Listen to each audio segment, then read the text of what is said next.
Welcome back to my channel Yog Jagriti. I hope कि आपको मेरा प्रीवियस वीडियो सूर्य नमस्कार पे पसंद आया होगा। आज हम लोग बात करेंगे कुछ ऐसे योगा आसन के बारे में जो आपकी कमर दर्द को कम करने में आपकी मदद करेंगे। कमर दर्द क्यों होता है? क्योंकि हम लोग काफ़ी लंबे समय तक कंप्यूटर के आगे रॉन्ग पोस्चर में बैठते हैं। हमारे चलने में, हमारे बैठने में हमारी जो कमर की जो स्थिति है वो गलत रहती है। इसकी वजह से भी कमर दर्द होता है। और इसके अलावा जैसे स्लिप डिस्क हो गया, इसके अन्य और भी ऐसे कारण होते हैं जिनकी वजह से बैक प्रॉब्लम्स बहुत ज़्यादा होती हैं। तो आज मैं आपको बताने वाली हूँ कुछ ऐसे आसन जो आपको डेली करने हैं ताकि आपकी कमर दर्द कम हो सके।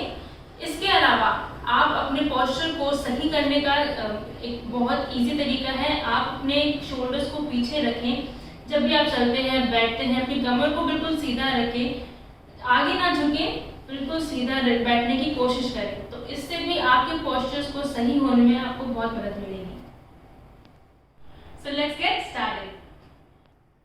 भुजंग आसन के लिए मैट पर पेट के बल लेट जाएंगे, दोनों हाथ बॉडी के पास में, दोनों पैर मिले हुए।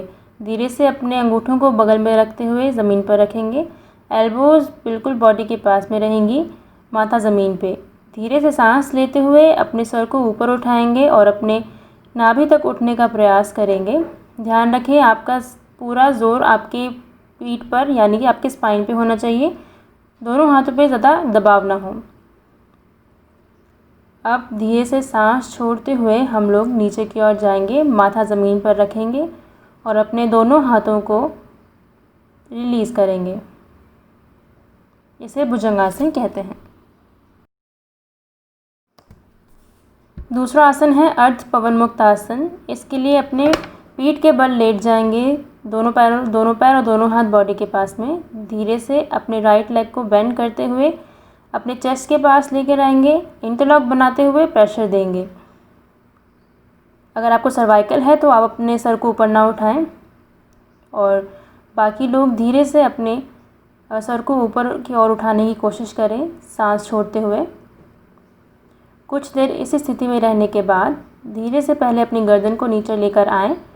उसके बाद अपने दोनों हाथ को रिलीज़ करते हुए अपने पैर को रिलीज़ करें। इसी तरह से हम लोग अपने लेफ़्ट लेग से करेंगे। धीरे से अपने लेफ़्ट लेग को बेंड करेंगे, चेस्ट तक लेकर आएंगे, दोनों हाथों से इंटरलॉक बनाएंगे, सांस लेंगे, सांस छोड़ते हुए सर ऊपर की ओर जाएगा। कुछ देर इसी स्थिति में बने रहने के बाद धीरे से अपनी गर्दन को नीचे लाते हुए अपने दोनों हाथों को रिलीज़ करेंगे और अपने पैर को रिलीज़ करते हुए वापस सुपाइन पोजीशन में आ जाएंगे। अगला आसन है पवन मुक्त आसन। पवन मुक्त आसन करने के लिए अपने दोनों पैरों को 1 बाय 1 धीरे से बेंड करेंगे और अपने चेस्ट तक लेकर आएंगे। अब धीरे से अपने दोनों हाथों से इंटरलॉक बनाते हुए प्रेशर देंगे। जिनको सर्वाइकल है वो अपने सर ऊपर की ओर ना उठाएं। अब सांस लेंगे और सांस छोड़ते हुए धीरे से गर्दन ऊपर की ओर उठाएंगे और अपने चिन को अपने दोनों घुटनों के बीच में लगाने की कोशिश करेंगे। कुछ देर इसी पोजीशन में रहने के बाद धीरे से पहले अपनी गर्दन को नीचे रखेंगे और अपने दोनों हाथों को रिलीज़ करते हुए अपने दोनों पैरों को 1 बाय 1 रिलीज़ करेंगे।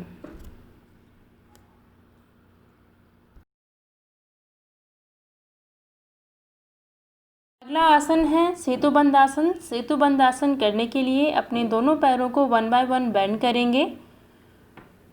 ध्यान रहे आपके दोनों पैरों में आपके कंधों जितना फासला होना चाहिए, डिस्टेंस रहना चाहिए। आप अपने एंकल्स को पकड़ने की कोशिश करेंगे। अगर आप अपने एंकल्स को नहीं पकड़ पा रहे हैं तो आप अपने दोनों हाथों को ज़मीन पर भी रख सकते हैं। अब धीरे से अपने हिप्स को पहले ऊपर उठाते हुए अपने कमर को ऊपर की ओर उठाएंगे और अच्छे से ऊपर की ओर स्ट्रेच करेंगे। आपके थाइस, आपके हिप्स बिल्कुल टाइट रहने चाहिए। कोशिश करें जितना ऊपर आप जा सकें ऊपर जाएं। अब धीरे से सांस छोड़ते हुए पहले कमर, फिर अपने हिप्स को नीचे रखें और उसके बाद अपने दोनों पैरों को 1 बाय 1 रिलीज़ करें।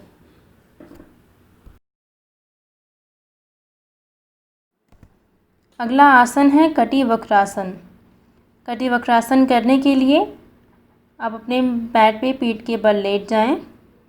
उसके बाद अपने दोनों हाथों को शोल्डर लेवल पर लेकर आएंगे।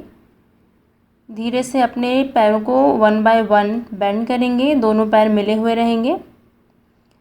सांस लेंगे और धीरे से सांस छोड़ते हुए दोनों पैर राइट साइड और आपका सर जाएगा लेफ़्ट साइड में। दोनों पैर एक के ऊपर एक होने चाहिए। आपका घुटना दूसरे घुटने के ऊपर और टखना दूसरे टखने के ऊपर होना चाहिए। शोल्डर्स को नहीं उठाना है। धीरे से सेंटर में आएंगे और सांस लेते हुए सांस छोड़ने के बाद दोनों पैर लेफ़्ट साइड में और गर्दन राइट साइड में जाएगी। अपने कान को राइट साइड में ज़मीन पर लगाने की कोशिश करें, अपने शोल्डर्स को ना उठाएं। धीरे से सेंटर में आते हुए अपने दोनों पैरों को रिलीज़ करेंगे और अपने दोनों हाथों को रिलीज़ करेंगे। उष्ट्रासन करने के लिए आपके दोनों पैरों में कंधों जितना फासला होना चाहिए। धीरे से अपने दोनों हाथों को सामने लेकर आएंगे। अपने राइट हैंड से अपने राइट हील को पकड़ेंगे और अपने लेफ़्ट हैंड से लेफ़्ट हील को पकड़ते हुए आगे की ओर हम लोग स्ट्रेच करेंगे। गर्दन पीछे रहेगी। कुछ देर इसी पोजीशन में रहेंगे। अब धीरे से अपने लेफ़्ट हैंड को आगे लाते हुए अपने राइट हैंड को आगे लेकर आएंगे और वज्रासन में बैठ जाएंगे। सो ये कुछ ऐसे आसन हैं जो आपकी कमर दर्द को कम करने में आपकी मदद करेंगे।